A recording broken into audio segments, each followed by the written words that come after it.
बघूया निसर्गरम्य आपलं किती छान आहे बघा. किती छान सगळीकडे अशी हिरवळ आहे. वरती आभाळ आलेला आहे. सनसेट आहे बघा. किती छान आहे. पेरू, आंबा, हे बघा किती छान असे मिरच्यांची झाडं. हे बघा लिंब वगैरे, आंबा बघा तुम्ही बघू शकता.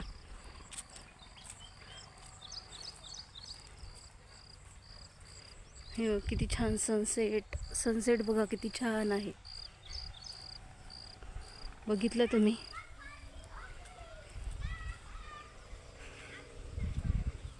प्लीज आपला चॅनल लाईक अँड सबस्क्राईब करायला विसरू नका. हे बघा इथं चालते चालते एक कलिंगड दिसले. खूप छान असं कलिंगड आहे बघा. तुम्ही बघू शकता. हे बघा मी हातात घेतलेला आहे. आपण त्याला तोडून घेऊया आता घरी. हे बघा छान आहे ना मित्रांनो.